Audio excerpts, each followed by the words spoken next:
요한복음 15장은 예수님께서 친히 포도나무 그리고 우리를 가지로 또 하나님을 포도원 주인으로 이 비유로 시작을 하고 있어요. 이 비유를 하신 주 목적은 열매를 강조하기 위함이었습니다. 포도원 농부라고 표현되는 아버지의 관심사도 다른 데 있지 않고 열매에 있습니다. 열매가 잘 맺도록 하기 위해서 가지치기도 하고 또 벌레를 잡기도 하고 더러운 곳이 있으면 깨끗하게 하기도 합니다. 이 포도원 주인이 간절히 원했던 열매, 그리고 포도나무가 가지를 통해서 맺기를 원했던 그 열매, 가지의 역할은 열매를 맺느냐 못 맺느냐라는 이 결과에 있다고 할 수 있습니다. 만약에 가지가 열매를 못 차게 되면 아버지께서 제하여 버리신다, 이런 말씀을 하고 계십니다. 이 제하여 버림이라는 이 말은 구원이라는 말이, 때로는 구원이 취소된다는 말이 아닙니다. 그런 의미는 아니에요. 가지가 포도나무에 붙어 있는 그 목적이 어디 있겠습니까? 하나죠. 열매를 맺기 위함입니다. 또 포도원 주인이 열매를 맺고 맺지 못하느냐에 따라서 가지를 유지시켜주고 때로는 가지를 잘라내버리는 것이죠. 포도원 나무의 그 가지는 가지 자체의 존재의 이유가 자격이 있지 않습니다. 우리가 생각하면 나의 행복, 나의 기쁨, 나의 건강, 이런 나라고 하는 이 존재에 있지 않아요. 열매에 있습니다. 내가 맺을 열매. 가지가 계속 존재하기 위해서는 열매가 필요해요. 왜? 열매가 없으면 포도원 주인이 그 가지를 잘라버리기 때문에. 예수님이 요한복음 15장 전체에서 우리에게 말씀하려고 하는 그 열매, 오늘은 열매에 대해서 한번 우리가 생각을 좀 해보려고 해요. 그 열매라는 게 무엇을 우리에게 뜻하는 것인가, 그리고 그 열매의 의미가 무엇인가라고 하는 열매에 포커스를 좀 맞춰서 함께 말씀을 나누려고 합니다. 우리가 열매라고 하는 하나의 결과물을 이야기하기 전에 그 열매를 맺는 조건이 있습니다. 우리 한번 찾아서 한번 읽어볼까요? 15장 4절. 15장 4절. 우리 함께 읽어보도록 합니다. 15장 4절. 시작. 내 안에 거하라, 나도 너희 안에 거하리라. 가지가 포도나무에 붙어 있지 아니하면 스스로 열매를 맺을 수 없음 같이 너희도 내 안에 있지 아니하면 그러하리라. 이 4절은 가지가 열매를 맺는 조건이 소개되어 있습니다. 그 조건은 예수님 안에 있는 것, 또 다르게 표현하면 예수님께 붙어 있는 것인 것이죠. 예수님은 예수님 안에, 또 때로는 예수님께 붙어 있기만 하면 반드시 열매를 맺게 하는 참 포도나무가 되십니다. 예수님 안에 있으면서 내가 열매를 맺을까 맺지 못할까 걱정할 필요는 없습니다. 가지는 나무에 그냥 어떻게든 붙어 있으면 돼요. 왜? 그 나무가 예수님이기 때문에.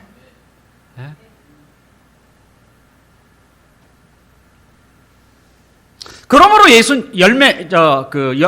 열매는 예수님 없이 스스로 열매를 가지가 맺을 수 없다고 말씀을 하고 있기 때문에, 그러니까 예수님과 상당히 깊은 관계를 가지고 있다, 이렇게 우리가 말을 할 수가 있겠죠.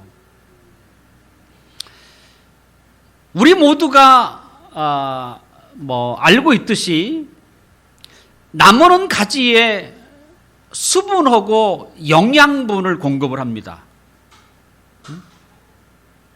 그러면 그 가지는 그것을 힘입어서 열매라고 하는 그 열매를 맺히게 되죠. 그렇다면 우리가 예수님 안에 있고 예수님께 붙어 있다면 좀 비슷한 관계가 있다고 생각이 돼요. 예수님으로부터 우리는 뭘 받냐면 이 생명력을 얻습니다. 생명. 예수님과 우리의 관계는 생명적 관계예요. 서로 떨어지면 죽는 관계. 이걸 유기적 관계라고 표현도 합니다만, 떨어지면 죽는, 무얼로 생명으로 연결되어 있는,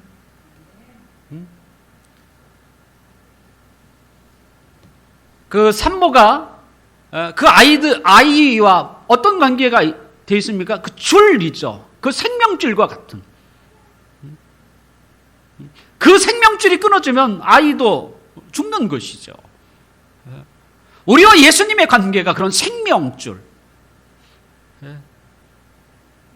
그래서 우리는 그 생명이 뭘로? 힘이 되는 거예요. 그것이 생명력이라고 표현할 수 있습니다. 이 생명력은 우리가 처음 예수님을 믿을 때 우리가 영생이다. 이 영생하고는 전혀 다르다라고 말하지, 조금은 이렇게 관련이 돼 있습니다만 약간 종류가 좀 다른 거예요.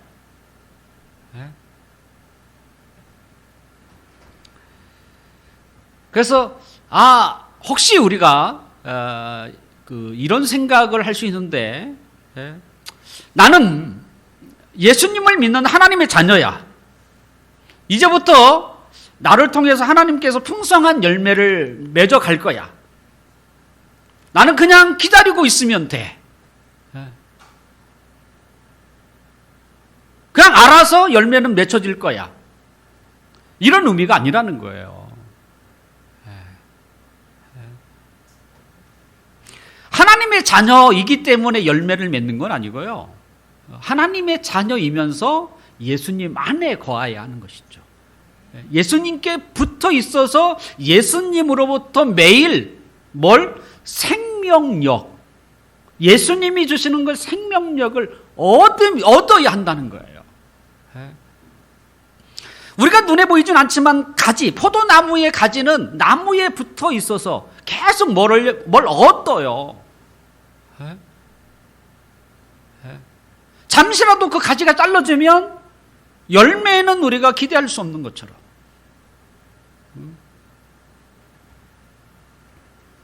그러므로 가지인 우리가 열매를 맺기 위해서는 포도나무라고는 예수님께 항상 붙어 있어야 합니다.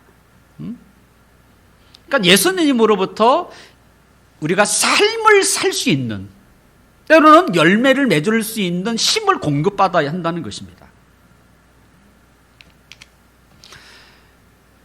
포도나무가 맺는 열매는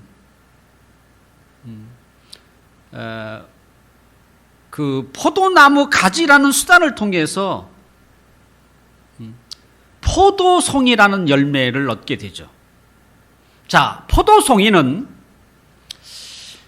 그것을 먹는 사람에게 각종 영양분을 제공합니다. 그래서 그 영양분이 사람으로 하여금 살아갈 수 있는 생명의 작용을 하게 돼요. 저는 포도나무 송이에 어떤 영양분이 있는지 잘 모릅니다. 하지만 그것은 사람이 그걸 먹으면 영양분이 공급이 돼요. 그것이 비타민 뭐가 됐든.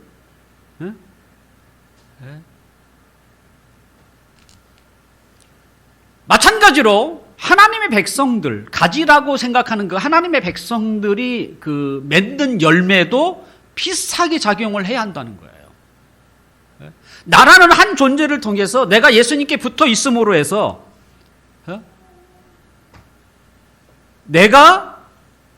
우리가 살고 있는 이 사회나 이 세상에 어떤 생명을 줄 수 있는 영향력을 미치는 것, 그것이 열매예요.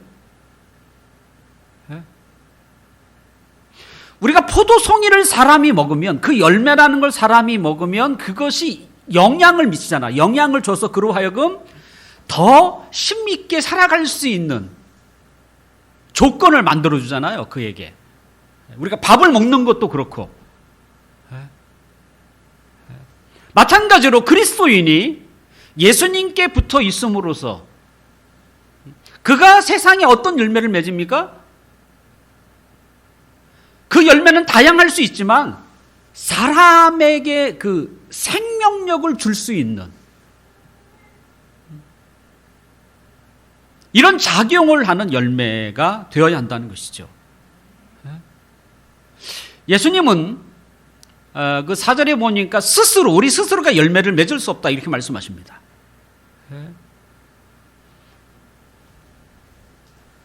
그 말은 우리가 맺어야 할 열매는 예수님을 통해서만 나타날 수 있는 예수님의 생명력이라고 말할 수 있어요. 우리가 예수님을 믿음으로 우리가 무엇을 얻습니까? 다른 게 아니에요. 생명을 얻어요. 우리가 이 세상을 살 수 있는 그 생명력을 얻는다고요. 그것이 힘도 있지만 평안도 돼요. 사람이 불안하면 어떻게 살 수 있겠습니까? 기쁨도 됩니다. 사랑도 됩니다. 그 생명 안에는, 예수님이 주시는 우리 생명 안에는 다양한 것이, 우리가 삶을 살아가는 데서 다양한 요소들이 그 안에 있어요. 그것이 우리에게 뭘로? 생명의 힘으로 전달이 돼요. 근데 그것이 다른 사람에게 영향을 미쳐야 한다는 것이죠. 그 영향이 열매라는 것입니다. 만약에 우리가 그런 열매를 맺으면,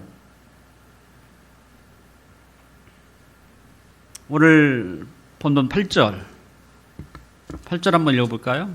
시작. 너희가 열매를 많이 맺으면 내 아버지께서 영광을 받으실 것이요 너희는 내 제자가 되리라. 우리가 그런 열매, 그러니까 예수님께 붙어 있음으로써 나만 사는 게 아니에요. 나를 통해서 열매가 나타나야 되는데 그 열매가 다른 사람들에게 생명을 주는 것으로 나타나게 되는 것이죠. 그래서 그런 열매가 맺혀지고 더 많이 풍성하게 맺혀지면 하나님 아버지께서 그것이 영광으로 받으신다는 거예요. 또한 우리가 주님의 참 제자인 것이 확인이 된다는 것입니다. 우리가 하나님께 영광이라는 말을 자주 사용합니다만 사실은 오늘 본문에 아까 8절에 보니까 그 영광이라는 것은 하나의 뭐예요? 결과물과 깊이 관련되어 있어요. 그러니까 열매와 관련이 되고 때로는 어떤 결과물과 관련이 된다는 것이죠. 한국교회가 언제인지는 잘 모르지만 하나님께 영광이라는 이름으로 손뼉을 치고 박수를 치는, 저는 그걸 굉장히 허접한 것이라고 생각하게 돼요. 박수 친다고 하나님의 영광을 받는 게 아닙니다. 그건 결과물이 아니에요. 그건 사람에게 우리가 그 사람을 높일 때 쓰는 게 이제 박수인 거죠. 근데 그런 사람에게 하는 것을 우리가 하나님께 하는 것이죠. 그건 전부 다르다고 생각이 됩니다. 영광은 다른 데 있지 않습니다. 예수님의 생명이 나타나야 되고 하나님이 그에게 나타난 아름다움이 나타나야 되는 것이죠. 박수라는 게 무슨 아름다움이겠어요? 그게 무슨 영광이 되겠어요?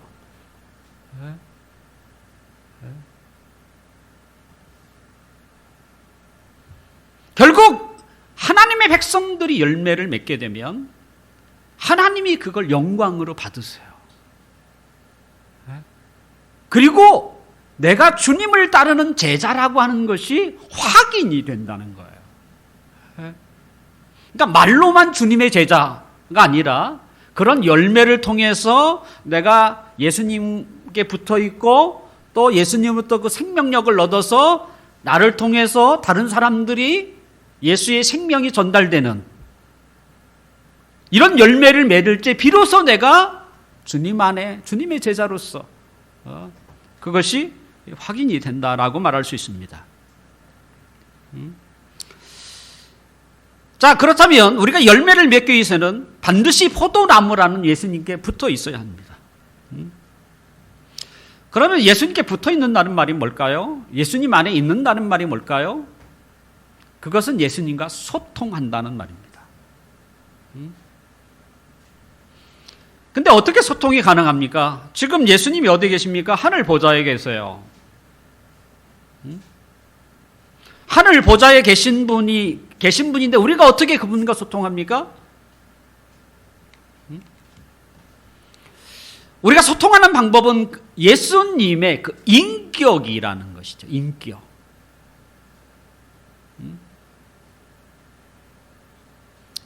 예수님의 인격으로 그분하고 소통하는 것이죠. 예수님이 가지고 계신 말씀, 예수님이 가지고 계신 성품, 우리가 그것을 묵상하고 또 그것을 듣고 이러면서 그분과 소통을 하는 거예요. 그분과 우리가 직접 대면해서 만날 수 있는 게 아니에요. 예수님은 하나님 보좌 우편에 계신다고 되어 있어요.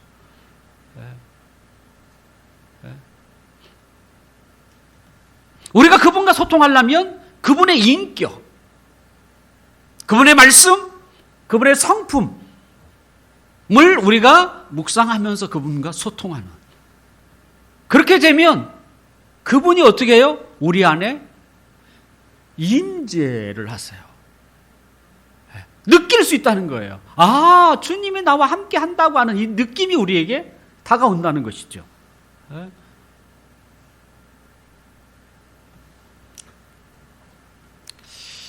그런데 우리가 포도나무 가지를 이야기할 때 그리스도인 한 사람 한 사람 우리는 그렇게 생각을 흔히 할 수 있는데 사실은 우리 개인을 말하는 건 아닙니다.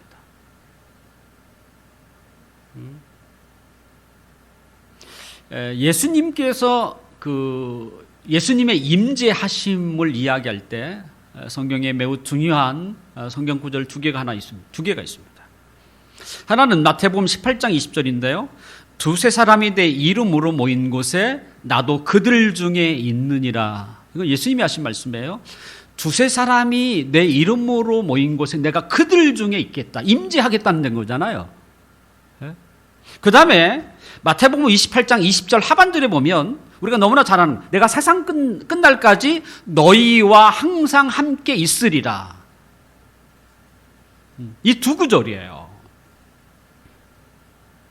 왜 예수님은 내가 너와 함께 하겠다 이렇게 말씀하지 않고 왜 두세 사람이라는 이야기를 했을까? 그리고 예수님은 그 마태복음 마지막 절에 너희라고 했어요. 너와가 아니에요. 예수님은 단수를 쓰지 않았다는 거예요. 예수님의 임재는 단수를 쓰지 않고 복수를 썼다는 거예요. 여기서 말하는 두세 사람이 누굽니까? 교회를 이야기하는 것입니다. 거룩한 교회. 그래서 주님이 함께 하겠다고 약속하신 것은 뭐냐면 교회 공동체예요. 내 이름으로 모인 두 사람. 그래서 교회의 가장 적은 숫자가 2명입니다. 2명만 모이면 주님이 계시기 때문에 교회라고 불러요. 결국 주님이 나라고 하는 나와 함께 한다 이렇게 말씀하지 않았다는 거예요. 주님은 어디? 거룩한 교회 가운데 함께 있겠다라고 약속하셨다는 것이죠. 근데 우리 개인은 어디예요? 그 교회 안에 속해져 있어요, 또. 그래서 우리가 신앙생활을 할 때 너무 이렇게 개인주의적으로 이렇게 바라보는 경향이 너무나 많습니다.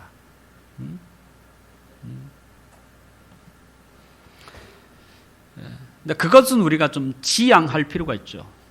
성경은 개인에 대해서 많이 말을 하지 않아요. 공동체를 이야기를 해요.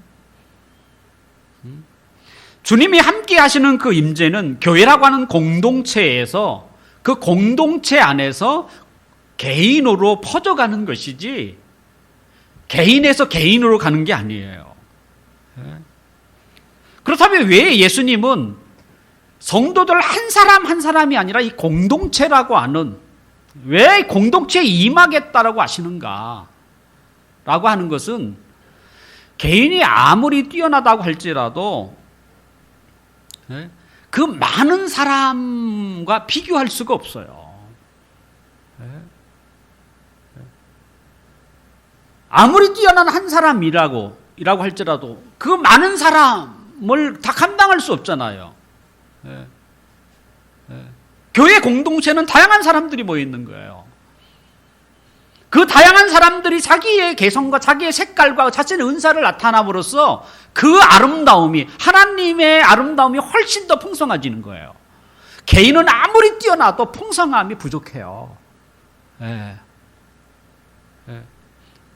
주님의 모습과 하나님의 모습과 하나님의 나라를 가장 잘 표현하려면 어떻게 더 많은 사람들이 모여서 그들이 주님과 교통하는 가운데 있을 때에 그게 풍성함이고 그게 아름다움인 거예요. 근데 자꾸 우리가 개인으로만 생각을 하려고 하는 거예요. 아무리 뛰어나도 부족한 게 개인인데 하나님과 하나님 나라를 표현하려면 한 사람으로는 절대 되지 않습니다. 많은 사람들이 주님의 마음으로 함께 모였을 때 거기에 더 잘 나타내지게 되는 것이죠.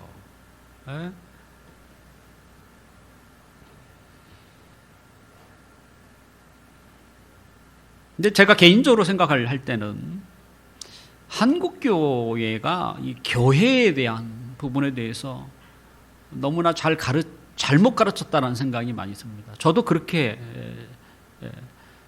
배웠으니까.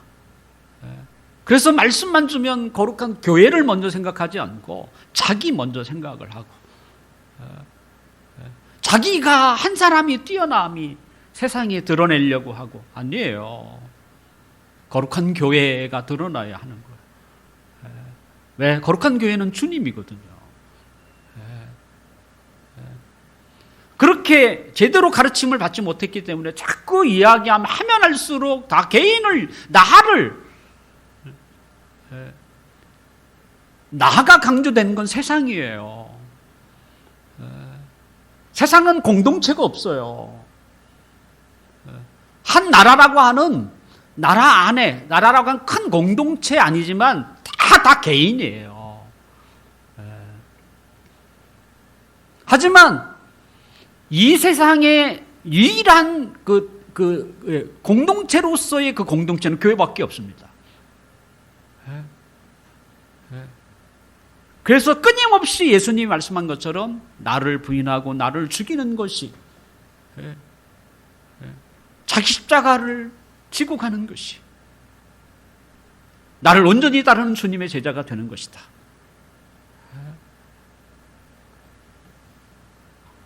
그러니까 교회에 있으면서도 자꾸만 세상 사람들이 추구하는 개인으로만 가려고 하는 것은 바람직하지 않습니다.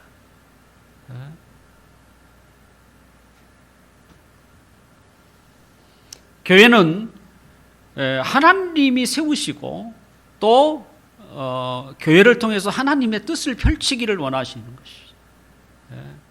하나님은 우리 한 사람 한 사람을 사용하기보다는 교회를 통해서 하나님의 일을 행하시기를 원하고 계세요. 우리 한 사람이 아니에요.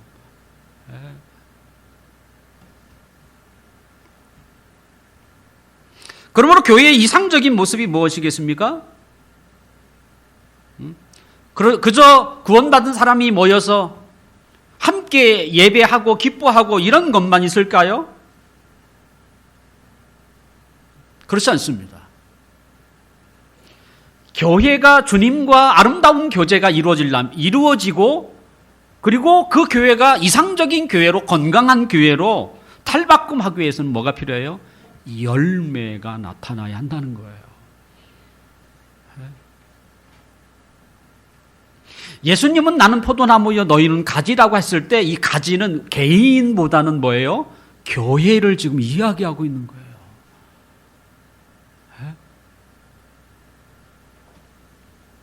열매는 두 가지 모습으로 나타납니다. 하나는 씨이고요, 하나는 열매입니다. 열매는 우리가 열매라고 할 때는 하나의 뭐예요? 씨의 역할을 하는 게 있어요. 그리고 또 하나는 우리가 생각하는 그 열매.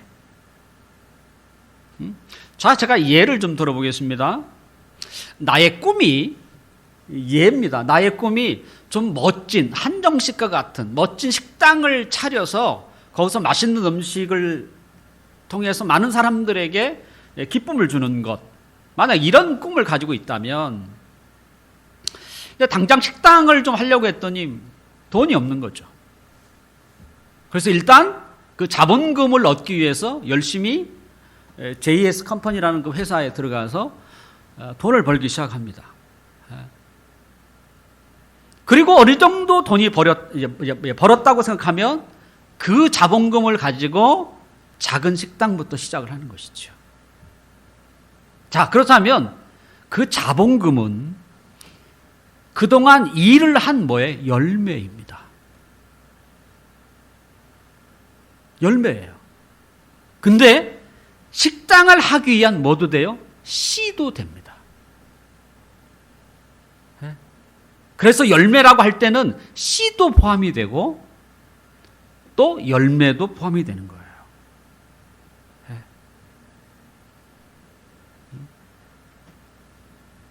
자, 일을 해서 번 자본금.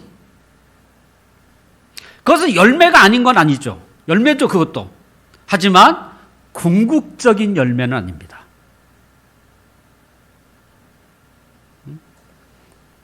자, 포도나무를 통해서 가지가 튼튼하게 막 자라요. 뼈대가 굵어지고 더 많은 가지가 더 거기서 나오고. 근데 그것이 목적이 아니에요.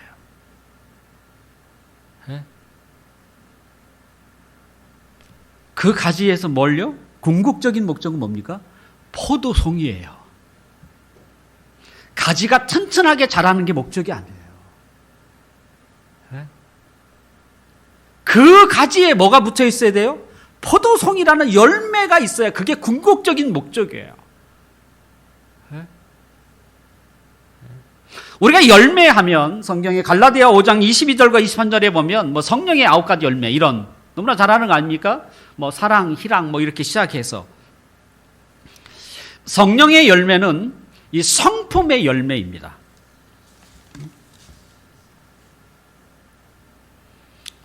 그래서 예수님과 늘 교통하고 있으면 그 사랑이라는 그리고 뭐 희락, 뭐 온유, 절제, 충성 뭐 이런 열매들이 맺히지 않겠어요? 근데 그 열매는 뭡니까? 씨예요, 씨. 씨로서의 열매라는 거예요.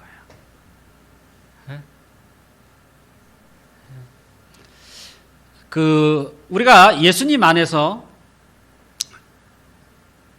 사랑이 우리 마음속에 늘 끊임없이 이렇게 사랑하고 싶은 마음도 생기고 또 다른 사람들을 볼 때 궁일한 마음도 생기고 자비의 마음도 생기고 이런 마음이 생기는 게 얼마나 큰 하나님의 은혜입니까? 누가 봐도 저 사람은 사랑이 많은 사람이야 이렇게 아마 이제 얼굴만 보고도 그렇게 표현할 것입니다. 그런데 그 사람이 홀로 산에 있지 않는 이상 사랑의 마음이 어떻게 해요? 나타내야 되잖아요. 내 안에는 사랑이 가득해. 근데 이것이 뭐예요? 사랑이라고 표현하지 않잖아요. 사랑은요, 내 마음에 간직하는 게 아니에요. 누군가가 줄 수 있는 사람이 있어야 그걸 사랑이라고 우리는 얘기하는 거예요. 희락도 마찬가지입니다. 기쁨도 마찬가지죠. 혼자만 너무 기쁜 거야. 그래서 혼자만 희쪽희쪽 그러면 다른 사람이 뭐라고 하겠습니까? 아, 좀 미친 사람인가? 이런 착각을 할 수 있다는 것이죠. 근데 그것이 어떻게? 다른 사람들에게 전달되어야. 나의 기쁨이 다른 사람들에게 전달이 돼야죠. 그래야 그것이 뭐예요? 열매가 되는 거예요.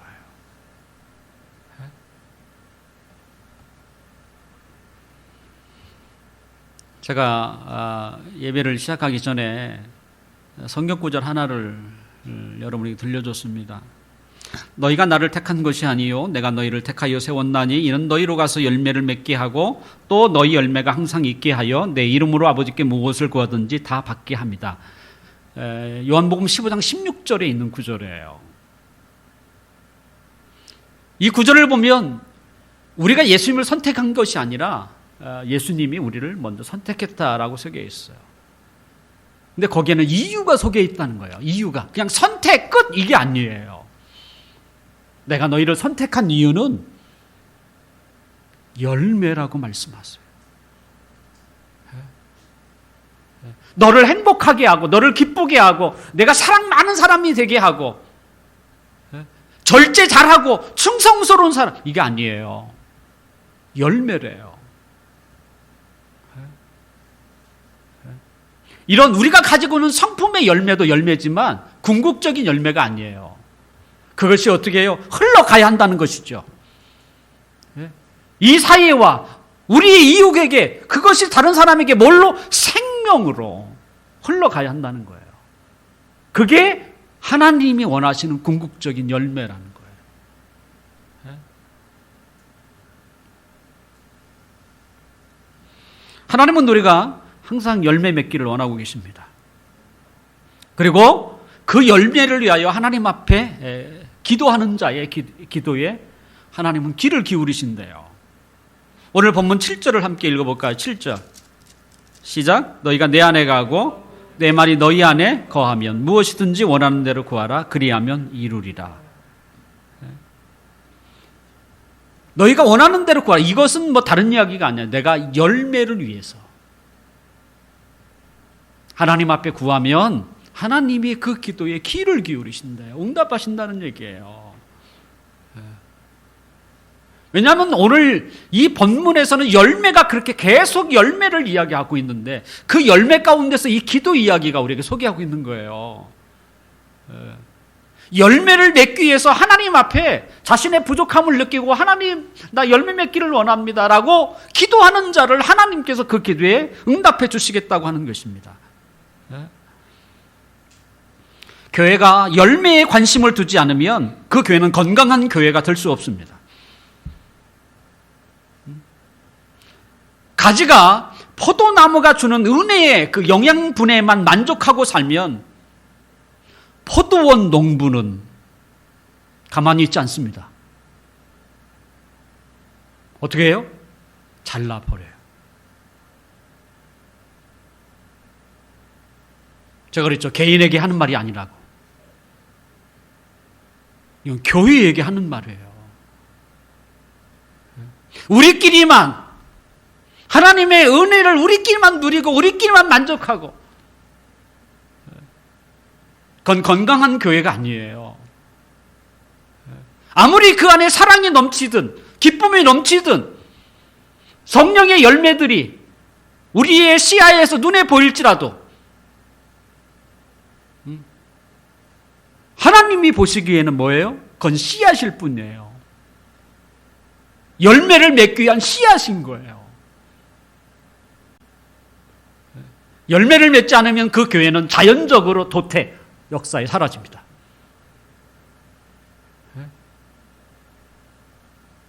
포도나무 가지에 열매가 없으면 포도원주인은 잘라버리듯이 한 교회가 열매에 관심이 없고 열매를 맺지 않으면 그 교회는 어떻게 자연적으로 없어지는 거예요.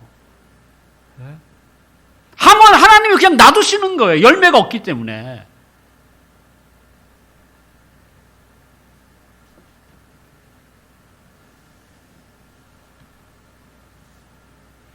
우리 교회가 세워져 있는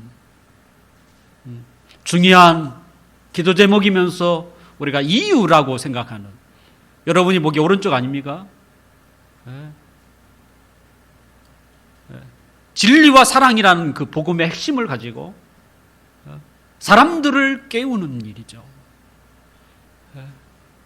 그리고 이 시대를 깨우는 일을 하는 거예요. 그것이 말로만 외쳐지고 단지 우리의 기도의 제목으로만 그것이 불려진다면 그게 무슨 의미가 있겠습니까?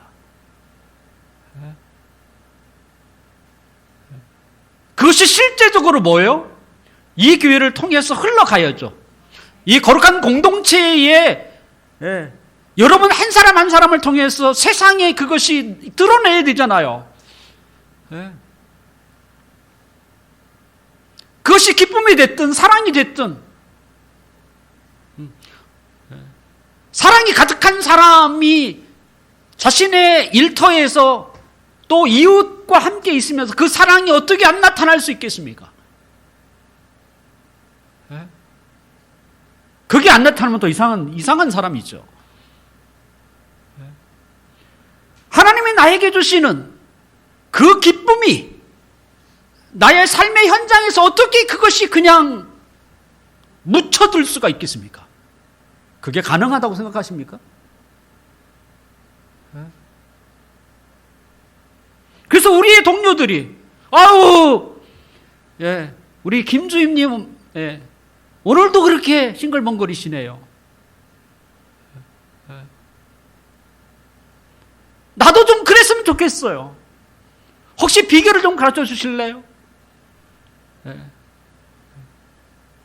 그것이 사람을 살리는 생명이잖아요. 그럼 너도 교회에 좀 다녀봐.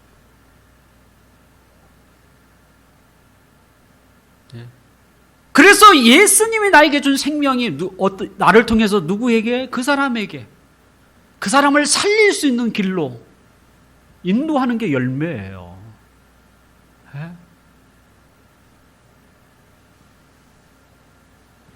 우리 소부에는 전도세 상자라는 중요한 광고가 매주마다 실리고 있습니다. 저는 그것이 굉장히 중요하다고 여기십니다. 분명 전도 훈련을 받아서 전도하는 것도 필요할 수 있겠지만 1년 동안 전도 대상자를 정해놓고 그가 누구겠어요? 자신과 먼 사람이 아니잖아요. 1년에 자주 뵙는 사람 아니면 매일 직장에서 만나는 사람이잖아요.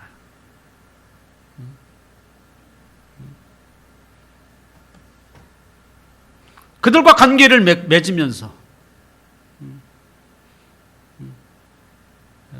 내가 가지고 있는 주님으로부터 받는 그것이 그들에게 보여지고 또 그들에게 그것이 때로는 신기하게 느껴져서 아까 질문하고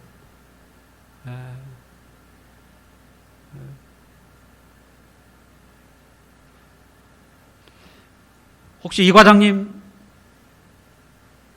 그 어려운 일이 생겼다고 하는데 왜 이렇게 편안하십니까?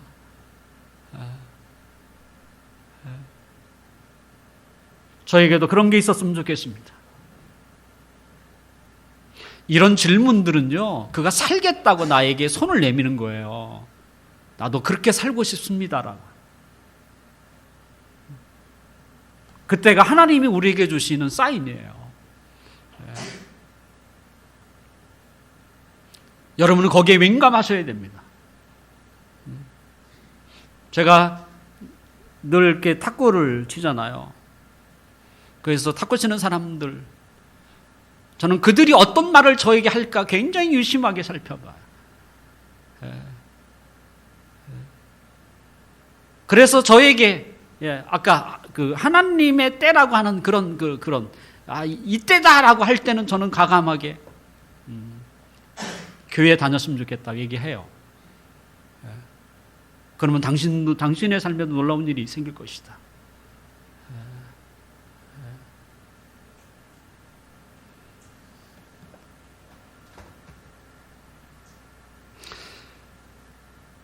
만약에 누군가가 우리가 예수님을 소개하고 교회를 소개할 때에 거부감을 크게 일으킨다, 이런 반응이 나오면 정말 우리는 반성해야 합니다. 아직 우리의 성품이 성숙하지 못한 거예요. 주님과의 그 친밀한 관계가 유지되지 못하는 거예요.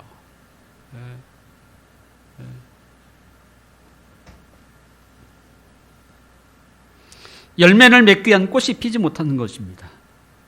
분명 우리는 부족한 것은 사실입니다. 그러기에 하나님 앞에 기도하는 거죠. 여기 기도 나오잖아요. 그래서 기도 나오는 거예요. 내가 아직 부족하지만 하나님, 저 사람이 나를 좋게 좀 보게 해주시고, 그리고 나의 작은 모습이나마 그걸 보고 내가 믿는 하나님에 대해서 궁금해하고 내 삶에 대해서 궁금해할 때 그에게 예수님을 소개하고 때로는 교회를 이야기할 때 그의 발걸음이 인도될 수 있도록 하나님 앞에 그래서 기도하는 거예요. 말씀을 정리하려고 합니다. 예수님은 우리가 서두에 불렀던 찬양처럼 그분이 언제 오시지 않겠습니까? 근데 주님이 언제 오실지는 우리가 알지 못하지만 주님의 그 소망이 있어요. 무슨 소망이 있겠어요? 그때까지 교회가 문을 닫지 않고 이 땅에 지속하는 거예요.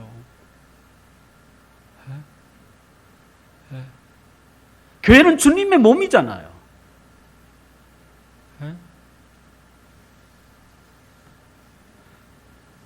그때까지 교회가 계속 이 땅에 살아남아서 주님을 맞이해야 하는. 그런데 교회는 가만히 있으면 사라진다는 거예요. 자기들끼리 스스로 만족감에 그 파묻혀서 살려고만 한다면 교회는 사라지는 것입니다. 우리가 말하듯이 국가가 없는 시민이 없다시 교회가 없는 개인은요 존재의 의미가 없습니다.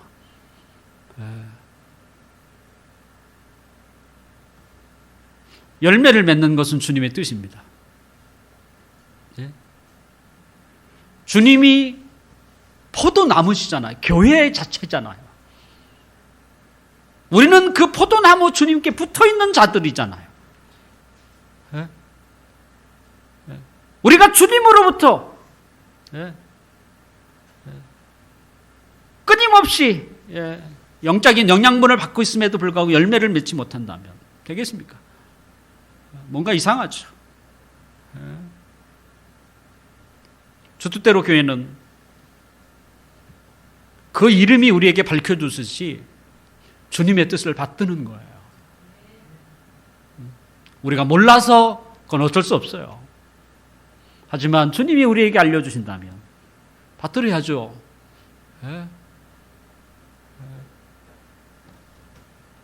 그래서 이 교회가 살아남아야 한다는 것입니다.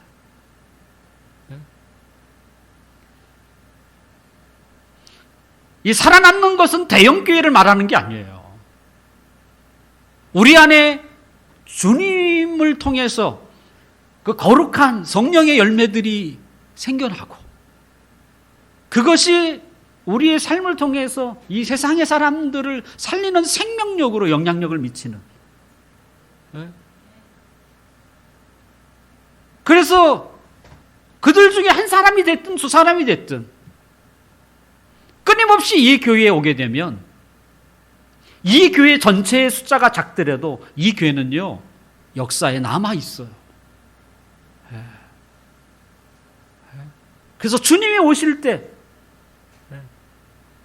우리 교회가 주님을 맞이할 수 있는 거예요. 주뜻대로 교회는 주님의 뜻을 받드는 교회입니다.